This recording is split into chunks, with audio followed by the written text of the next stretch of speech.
दोस्तों Indian air force अपनी strength तेजी से लूज कर रहा है और इसका मेन रीजन है आउटडेटेड होते रहे fighter squadrons and new aircrafts के द्वारा इन्हें रिप्लेस ना करना। और हेवी बॉम्बर्स की कैटेगरी में हमारे पास एक भी स्ट्रेटेजिक बॉम्बर एयरक्राफ्ट नहीं है। इस विषय में हमने पहले भी बात करी थी कि इंडिया के एनिमीज बॉर्डर्स के बहुत करीब हैं, तो ज्यादा दूर तक हमें जाने की आवश्यकता नहीं है। इसी वजह से इंडियन एयरफोर्स द्वारा बॉम्बर्स की नीड को ज्यादा मायने नहीं दिया जाता। लेकिन अभी हाल ही में फॉर्मर एयर चीफ मार्शल अरूप रहा ने एक इंटरव्यू के दौरान कहा कि बॉम्बर एयरक्राफ्ट इंडियन एयरफोर्स के कम होते रहे फाइटर एयरक्राफ्ट स्क्वाड्रंस के लिए एक नेसेसिटी बन जाता है। और ऐसा उन्होंने क्यों कहा, आइए समझते हैं। दोस्तों स्ट्रेटेजिक बॉम्बर एक ऐसा मिलिट्री एयरक्राफ्ट है जिसे डिजाइन किया गया है भारी मात्रा में बॉम्ब्स कैरी करने के लिए और दूर कहीं टारगेट करने के लिए। ये बॉम्बर्स यूजुअली केपेबल है कई वेराइटीज के बॉम्ब्स कैरी करने में, जिनमें न्यूक्लियर एंड कन्वेंशनल बॉम्ब्स शामिल है और क्रूज मिसाइल्स को भी इनमें से लॉन्च किया जा सकता है। दोस्तों करंट सिचुएशन में इंडिया के पास एक भी डेडिकेटेड स्ट्रेटेजिक बॉम्बर नहीं है और ये आईएएफ के पावर प्रोजेक्शन को लिमिट कर देता है हमारे बॉर्डर्स के बाहर। हमारे पास फाइटर बॉम्बर्स और ग्राउंड अटैक एयरक्राफ्ट्स तो हैं, बट ये लिमिटेड नंबर्स में ही बॉम्ब्स कैरी कर सकते हैं। अगर किसी जगह की हेवी बॉम्बिंग करनी होगी तो वो पॉसिबल नहीं है और ये हमारी कैपेबिलिटीज को लिमिट कर देता है चाइना और पाकिस्तान के खिलाफ। दोस्तों सबसे पहले डिस्कस कर लेते हैं इन एयरक्राफ्ट्स की जो कौन कौन सी खामियां हैं जिस वजह से इन्हें उतना ब्रूट फोर्स के तौर पर नहीं देखा जाता।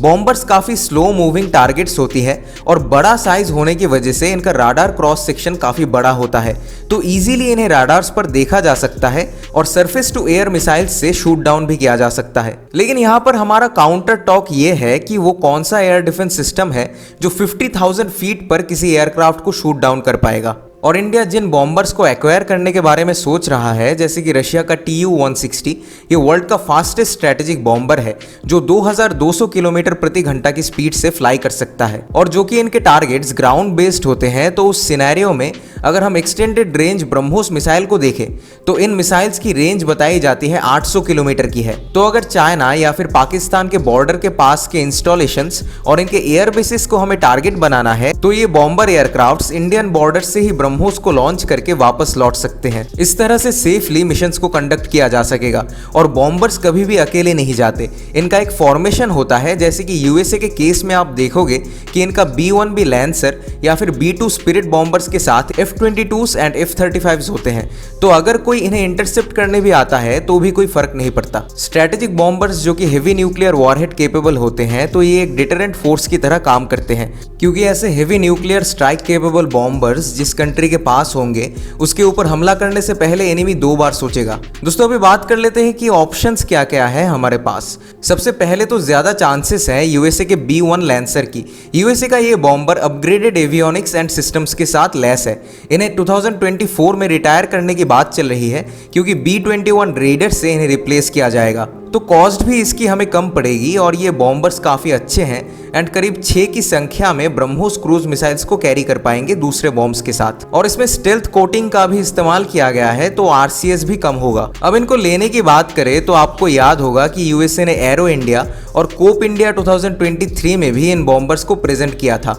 तो एक न्यूज़ भी उठी थी कि IAF प्लान कर रहा है इन बॉम्बर्स के एक स्क्वाड्रन को लीज में लेने के बारे में, और इसकी कॉस्टिंग आएगी अराउंड $1 बिलियन। तो कॉस्ट काफ़ी ज़्यादा आती है इनकी, मेंटेनेंस कॉस्ट भी ज़्यादा है, लेकिन इसको सस्टेन किया जा सकता है और नेशनल सिक्योरिटी से बढ़कर कुछ भी नहीं है, तो इन्हें कॉम्प्रोमाइज़ नहीं किया जा सकता। वही दूसरे ऑप्शन की बात करें तो हमने पहले भी बात करी थी रशियन TU-160 के बारे में। ये भी काफ़ी अच्छे बॉम्बर्स हैं और इनकी ज़्यादा कैरिंग कैपेसिटी है B-1B लैंसर से, बट यूक्रेन वॉर की वजह से चांसेस काफ़ी कम है इनको एक्वायर करने का। तो ओवरऑल एक स्ट्रेटेजिक बॉम्बर स्क्वाड्रन की आवश्यकता है और जल्द से जल्द है। तो यही बोलकर इस वीडियो को हम खत्म करेंगे। और दोस्तों आपका इस मुद्दे पे क्या कहना है हमें कमेंट्स पे जरूर बताएं।